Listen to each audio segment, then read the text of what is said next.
also European project. It was supposed to be Virtuwind.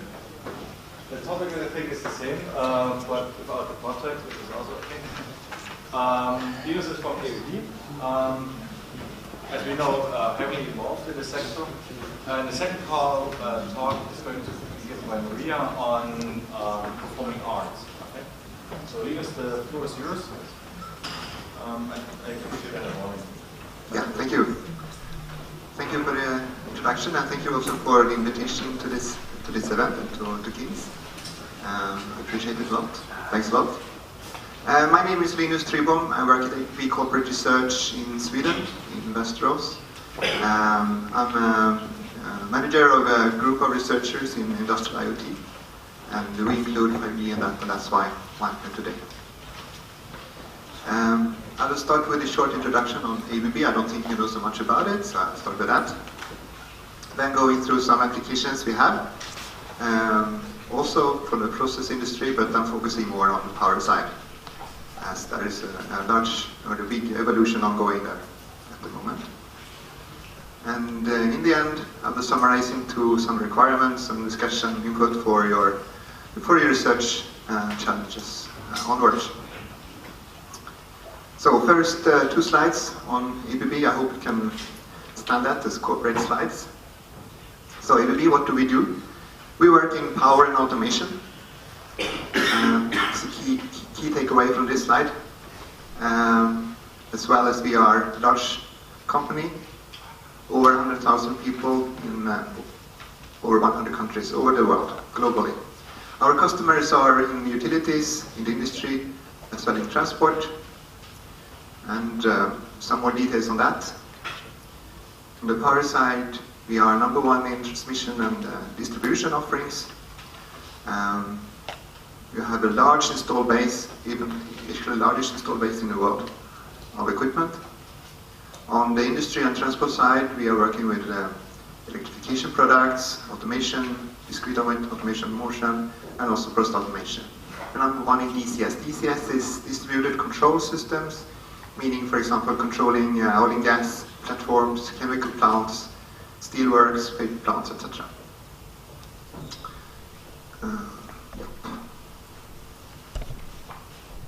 This one we skip.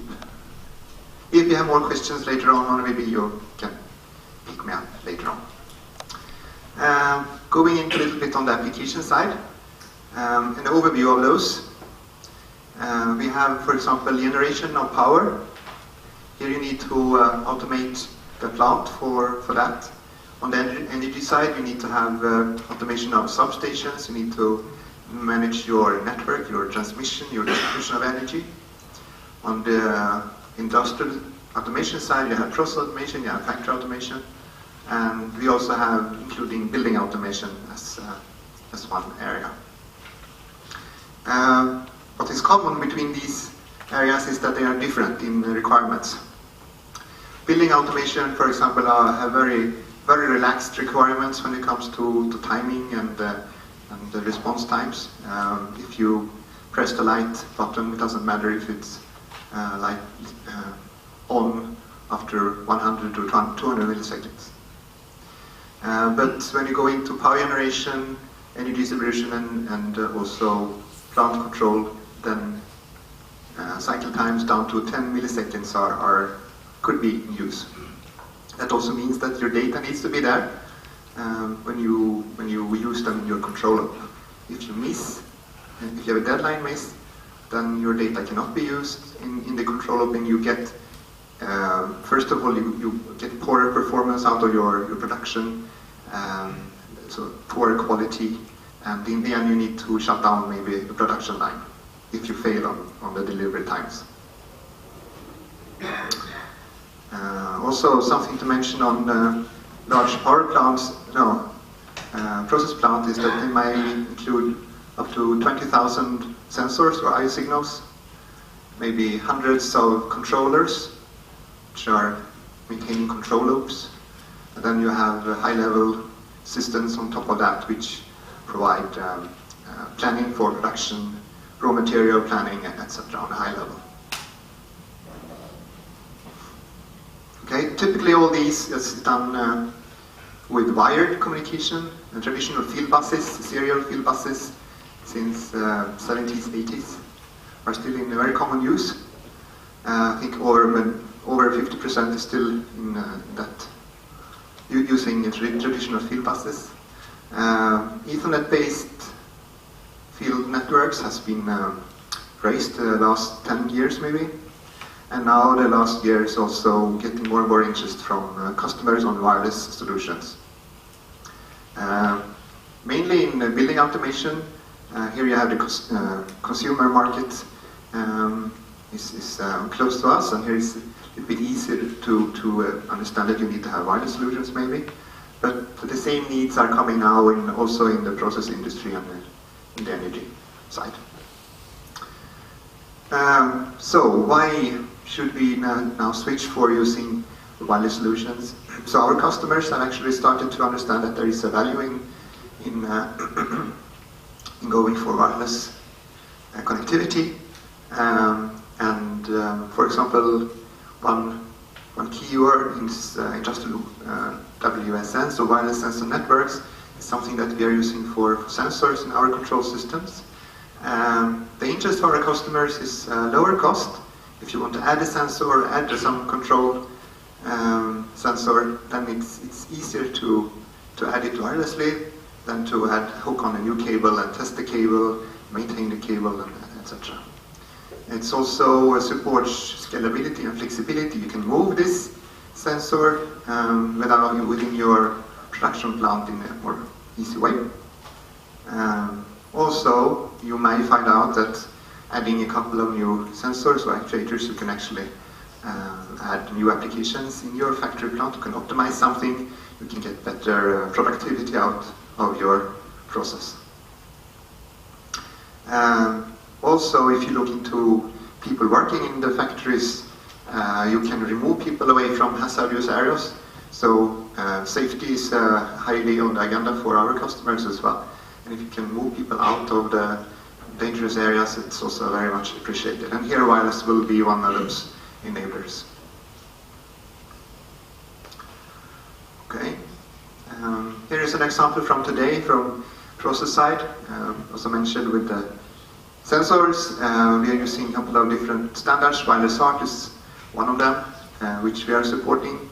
We have a couple of different sensors for temperature, pressure, condition monitoring for vibrations, and these protocols were designed for slow changing processes like temperature or pressure. They are reliable, so they deliver the data within 1 or 2 or maybe 20 seconds, but it delivers the data and it does the job it should do. Also, it supports power efficient. It's good on saving power. So some of these sensors may be disconnected from the power line. It can run on batteries. It is also supported by the wireless HART protocol.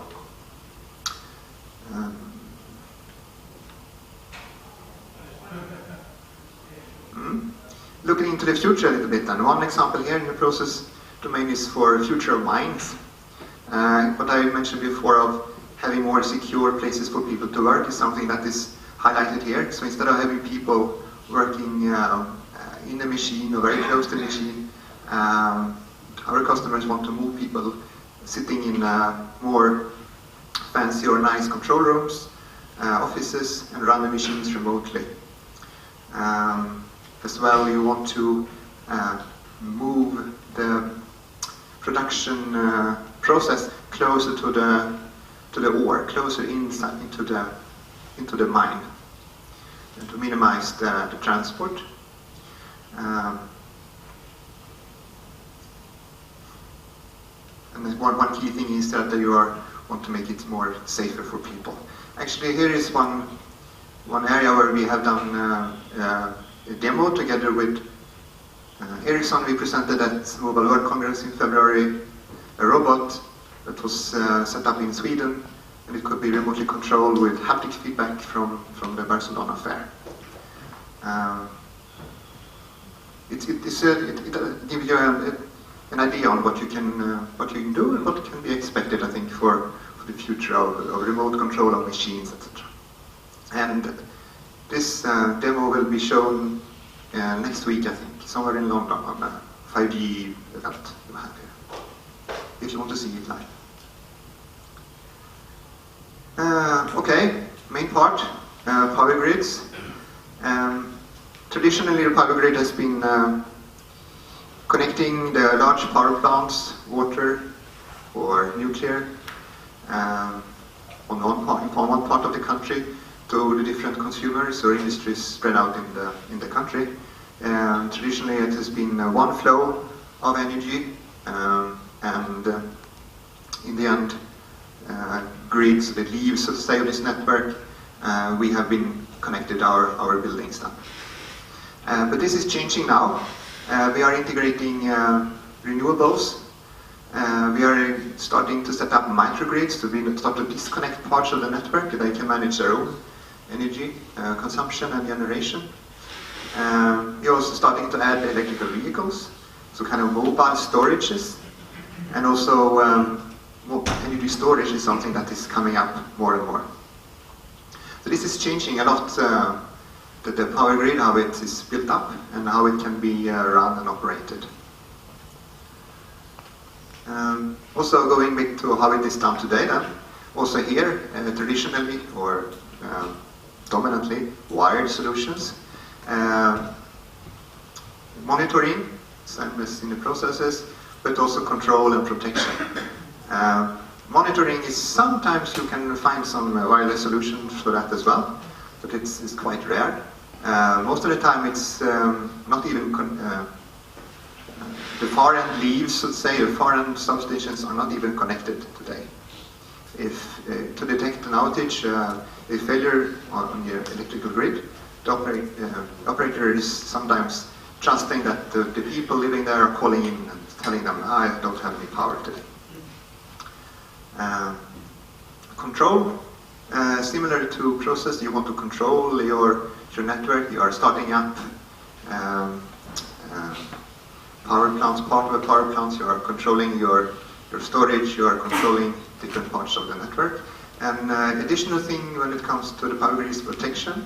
Protection is in case there is a short circuit in your power grid, and there starts to be a short circuit current, and then you need to disconnect that fault very fast, until otherwise things will start to get broken. And here is the most toughest requirements when it comes to timing is around protection.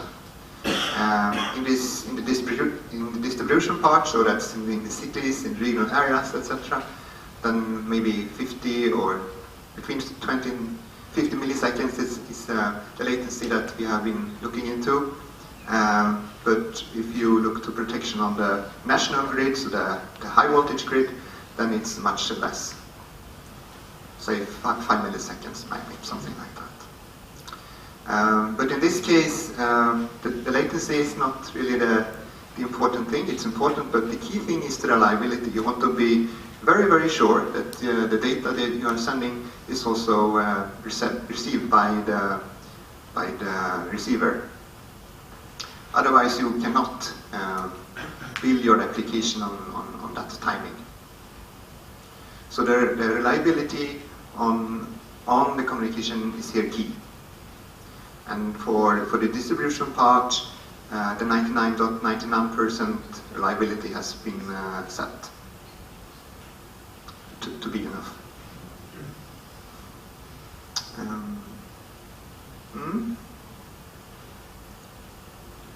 Here is an animation of what I said before. We have today, or formerly we used to have central production of power, which was distributed one way down to consumers, but we are now going to a more dynamic grid network where you have storage, you have wind parks, solar parks, vehicles connected, you have microgrids that can disconnect from the grid, etc. And all this requires a set of new applications.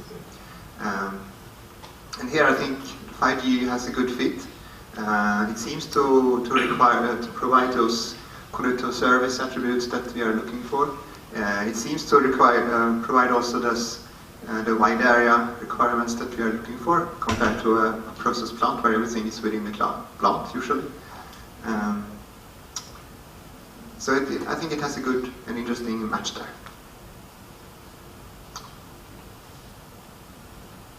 Second part of this is if you connect these two things. When you're processing, if you have a process plant, you are producing something. You can always control the quality of the output, depending on the raw material input, depending on how much you are treating, the material in your process.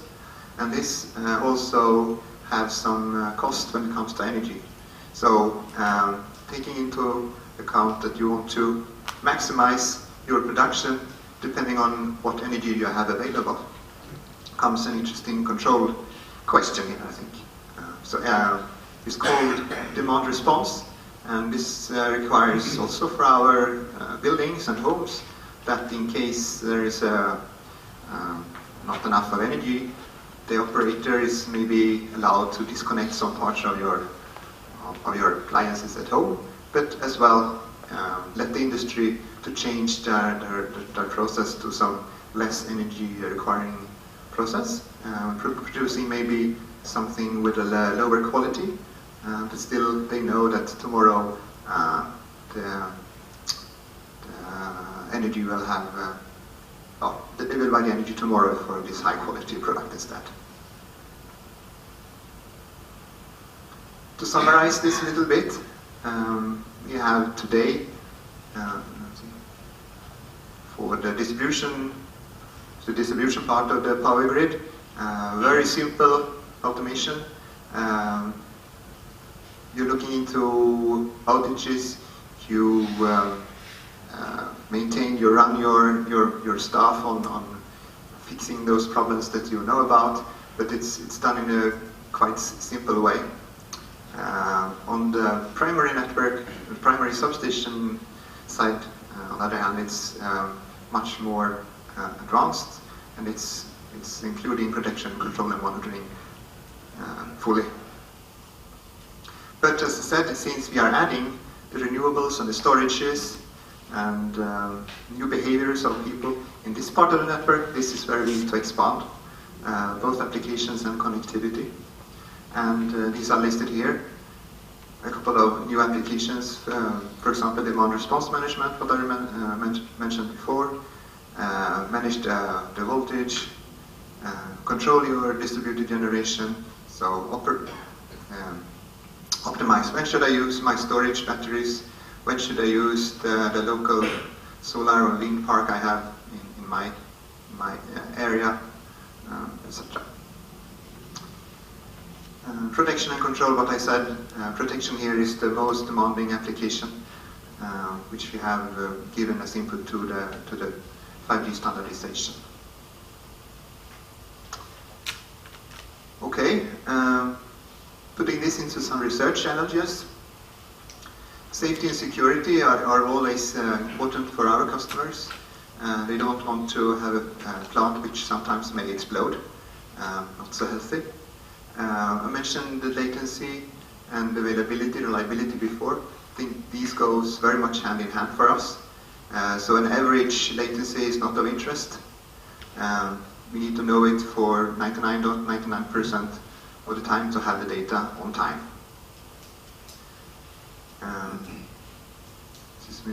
These are also questions that we have been working in for wireless sensor networks, so the research topic is in wireless sensor networks. That's why we have also coexistence and interference. And I think that still is part of the research to be done, because 5G will need to be able to integrate with also the legacy and the existing sensor networks that we have and will have. Maintainability, footprint. Maintainability is, I think, is important, that it should be easy to maintain devices which are connected, even if it's simpler, probably. You don't need to test the wire, that you have put the right wire in the right screw terminal, but still it needs to be a simple way to verify that this device is connected to that device, even if it's wirelessly. Some more list, I think I mentioned before the mix of using 5G together with unlicensed protocols. I think that is an area where we need to look into a little bit more. Redundancy is important as well. Most of the power applications, when there is communication used, is redundant. Within a substation, you usually have redundant communication, even redundant fibers going different ways. That will be the same needs here when you communicate between substations. Coexistence may be an interesting topic if you think that if you connect it to 5G, maybe the 5G system in some way can orchestrate the use of the different unlicensed channels that are used within an area, within a plant or within a substation. Liability, I think, will also be important for us. If by some reason the network is not working, then we would like to have someone who is responsible. And here I think it's a bit tricky question, and it's important to clarify this. Who is responsible for the loss of data and the loss of power and the loss of production if it happens? Positioning, I think, will also be interesting in the process industries. You remember I mentioned about moving people away from the machines, that the machines run on their own. And then you need to know where they are.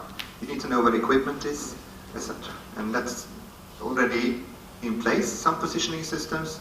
But if you can get more and more accurate systems, you can make it more and more autonomous as well.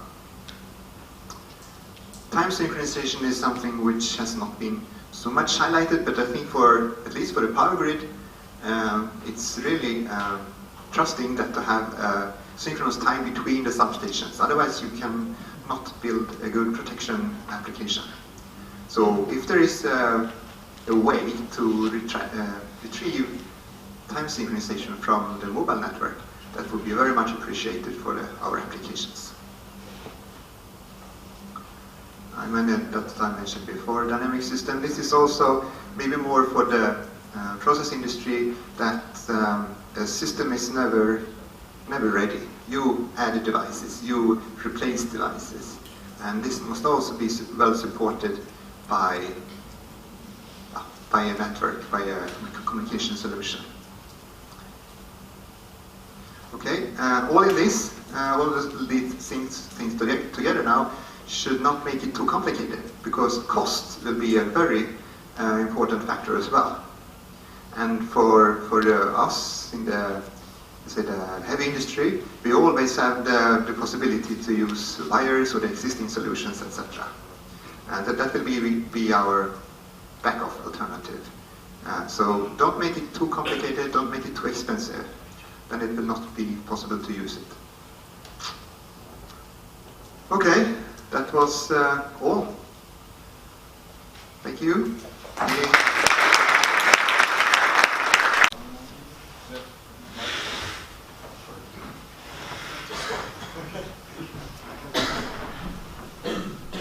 So thank you for the presentation. So you gave already some numbers during your presentation, but just for me to understand, so you mentioned reliability, you mentioned latency. So what is the order of magnitude that you are looking for? So for reliability, you need 5 times 9 or even more, 4 times 9. For latency, you mentioned around 5 milliseconds. So that is. And then, do you have requirements on capacity as well? So on the throughput. So the use cases we have put in to 5G PPP and 3G PP has been on the distribution part. So where we have the most challenging evolution at the moment. Here we have for projection listed 50 milliseconds as the requirement on latency. Down to maybe 20, 30. It depends a lot between different customers, but at least 50. When it comes to reliability, 4 nines is something that's really seen as a requirement. Then if you go into much tougher applications, like the national grid, it's maybe not so Likely that it's hard to say, but there you have really the toughest requirements. Around 5 milliseconds latency and 5/9 reliability. And today that's done with the point-to-point optical fibers, and that will be a challenge, I think. When it comes to bandwidth, I don't think we have any high demands. It's a couple of megabits per second.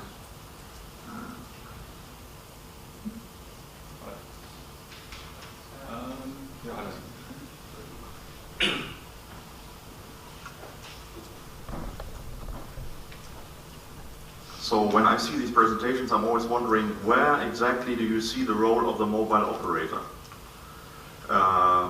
Yes, there are certainly a lot of cases where I can see a mobile operator operating that network, but especially on the wireless sensor network part, where is the mobile operator's role? Yeah, it's a good question. I think that the wireless sensor networks, they are already deployed to a large extent, and there I don't think we expect any support from the operator. But maybe when it comes into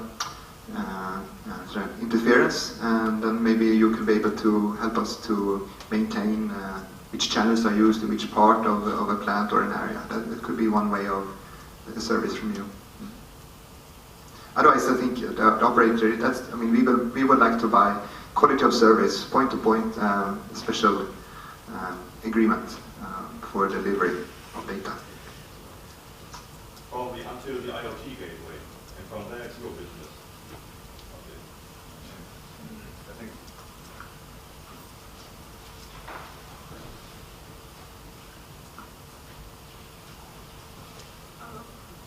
I just wanted to ask about one of the use cases that you mentioned about the autonomous guided vehicle system.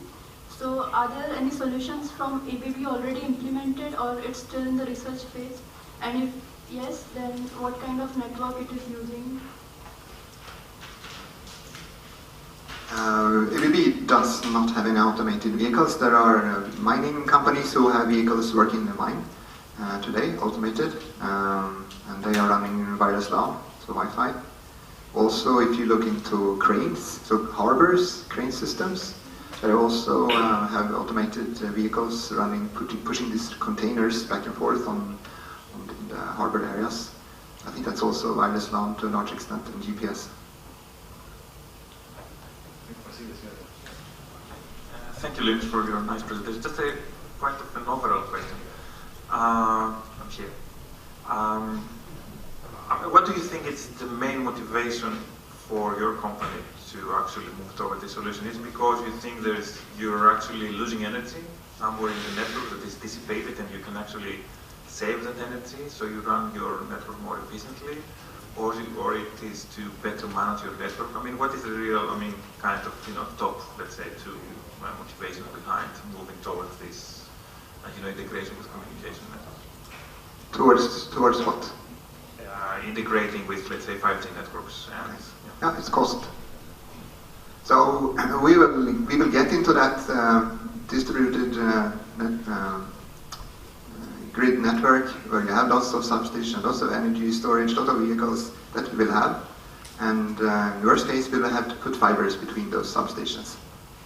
And that will probably be more expensive than to run over wireless network, which also will allow us for making more flexible applications that we can add, running, maybe move, deploy a new service temporarily in one area to monitor something. So it's, first of all, I think it's cost to get it cheaper than putting in the wire, and then also additional applications that can build on top on the flexibility of retrieving more data from different sensors and substations.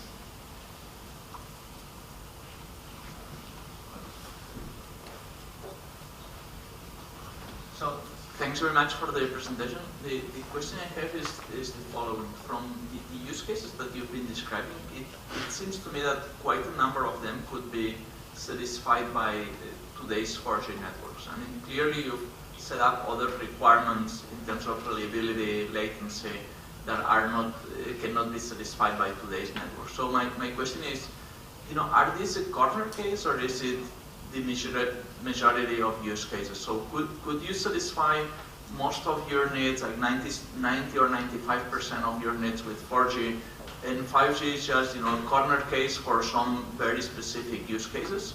Or do you really need 5G for most of the problems you are facing? As far as I understand, 4G does not provide the reliability we need. So the test we have done shows that you need to wait half a second to get all the data that we need for our application. So it's a factor of 10, something like that, in our tests we have done. When it comes to all, I think when it comes to the power grid, I think wireless communication between substation will be a key thing. Within the substation, I think you will still use the existing solutions of wires and optical fibers.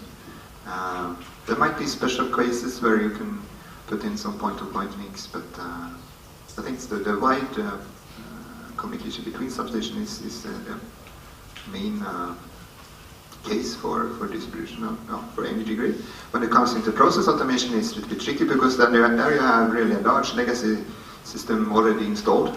There's not so many new plants built today. So you have what you have. They have been running for maybe 20, 30 years. They're still running good. And you don't want to change that. So maybe you're adding new sensor actuators, and then maybe you're using some wireless solution for that. But here it will be a competitive way between the wireless sensor networks and the mobile solutions. And that I don't know what will happen. That's interesting.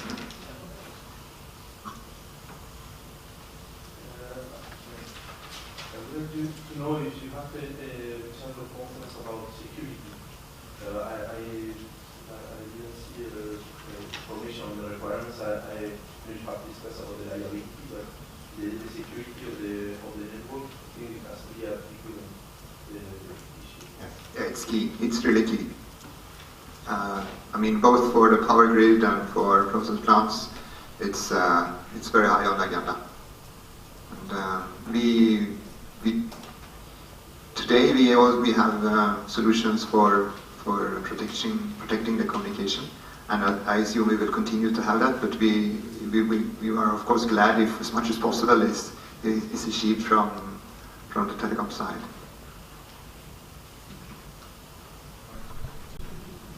Robustness.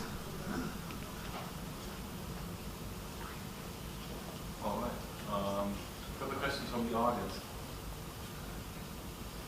I have a question about. Go ahead. So, what do you think about is there any role of satellite that can help smart grid as part of communications?